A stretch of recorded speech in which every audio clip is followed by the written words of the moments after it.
حبايبي اللي منوريني على قناتي، قناة منوعات رودينا، اهلا بيكم. يا رب تكونوا بالف خير. هنبدا كلامنا بالصلاه على النبي عليه افضل الصلاه والسلام. وزي ما وعدتكم ان احنا هنعمل فيديو بالغطا والايد بتاعت الجردل. طبعا اللي ما شافش فيديو الجردل هنحط اللينك بتاعه في صندوق الوصف. بصوا حبايب قلبي، احنا الفكره بتاعتنا سهله وبسيطه وجميله ومكمله للفيديو بتاع الجردل اللي احنا عملناه زي الفل. اول حاجه هنعملها، طبعا الايد دي كانت داخله في الجردل مش داخله في الغطا، فهنضطر نخرم بمفك كده ولا حاجه، او لو عندك المكنه بتاعت اللزق هنخرم من هنا خرم ومن هنا خرم. هنلسع المفك ونحط فيهم الايدين بتاعتنا. تمام زي الفل. دي اول خطوه هنعملها ونرجع تاني.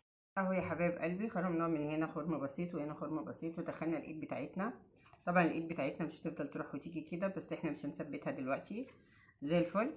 هنيجي الاول، ده الوش بتاع الغطا هنسيبه. هنيجي الاول الظهر بتاع الغطا هنبطنه بالخيط والشمع. تمام زي الفل.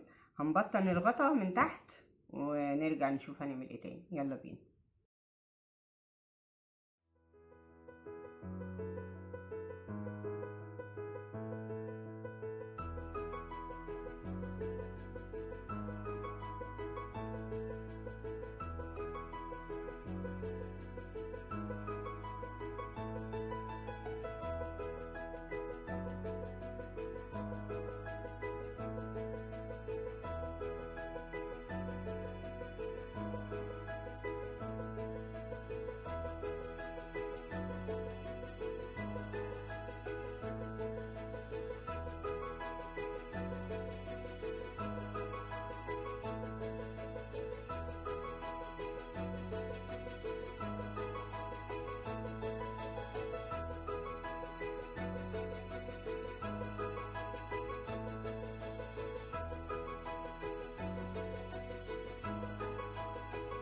اهو يا حبايب قلبي لفينا الخيط كده اهو. بصوا ما خدناش حاجه، يا دوبك حاجات ما تذكرش يعني، قطعه خيط بسيطه جدا اهو عشان الارضيه.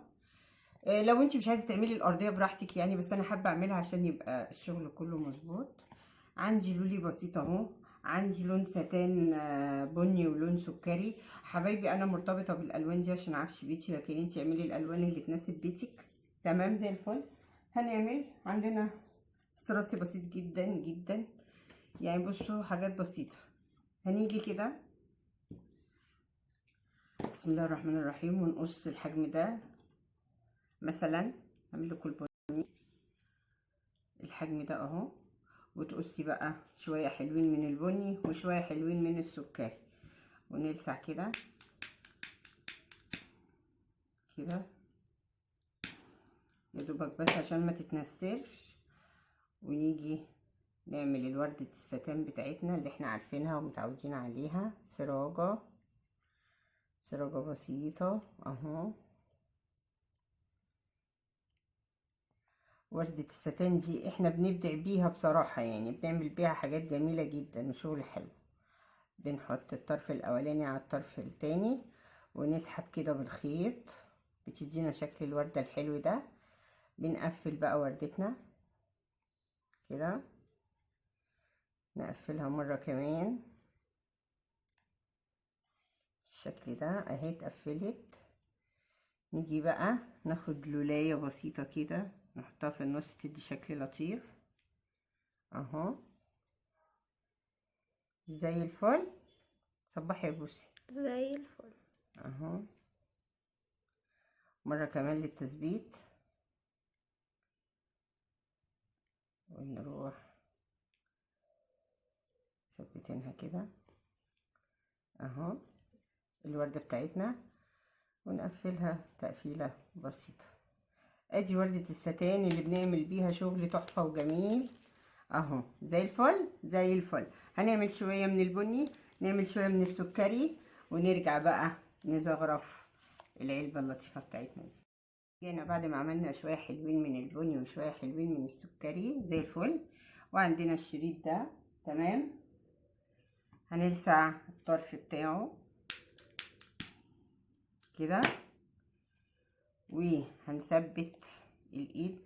نحط كده مثلا قطعة شمع هنا وضحي. بص كده، عشان انا مش عايزاها تروح وتيجي معايا بقى، احنا بنثبتها عشان ما تروحش وتيجي معايا.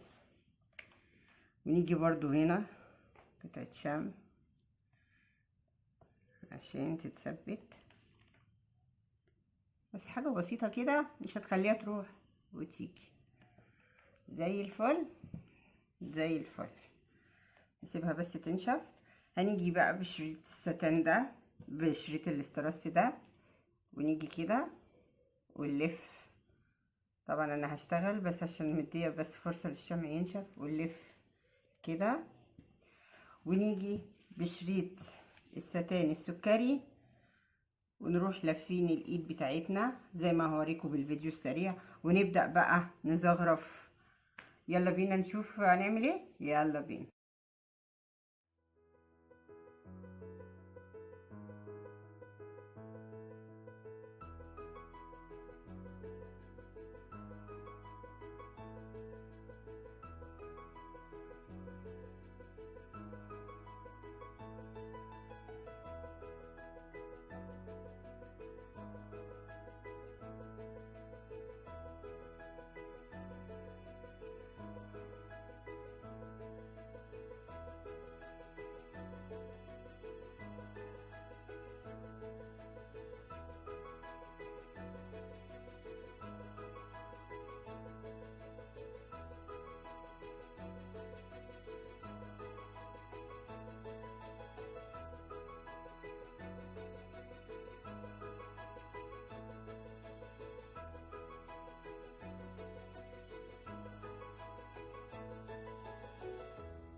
احنا حبايبي بعد ما خلصناه اهو. ايه ده؟ ايه الجمال ده؟ ايه الجمال ده؟ بصوا البطانه، افكركم بالبطانه. تمام. ورد ستان بسيط. طبعا الذوق لو مش عاجبك يا حبيبتي اعملي انتي بذوقك الاحلى والاشهى. زي الفل زي الفل. بفتح لكم كيس البونبون بس. انا بحب اللي بالقهوه ده على طول بجيبه. يلا اتفضلوا معانا. عملنا بونبونيره حلوه اهي، هيداري الجمال. بس هنعمل ايه اهو. يلا اتفضلوا الاول. انا بحب البونبون اللي بالقهوه ده يا جماعه. ايه رايكم؟ ايه رايك يا بسنت؟ زي الفل. لا زي الفل يا جماعه. جميله وحلوه. وزي ما وعدتكم اهو، قلت لكم هعمل لكم فيديو بالايد والغطا بتوع الجردل بتاعنا. وبرده بقول لكم باكد عليكم، اللي ما شافش الجردل وجماله هسيب له اللينك بتاعه في صندوق الوصف. زي الفل زي الفل. زي الفل. يلا يا بس اختمي. يلا زي الفل زي الفل. يلا الفيديو عجبكم، قناة منوعات رودينا بتفيدكم. ما تنسوش الشير واللايك والسبسكرايب، وما تنسوش تفعلوا الجرس عشان يوصلكم كل جديد، وانتظرونا في فيديوهات جديدة وابتكارات جديدة. نوعات جديده. باي باي.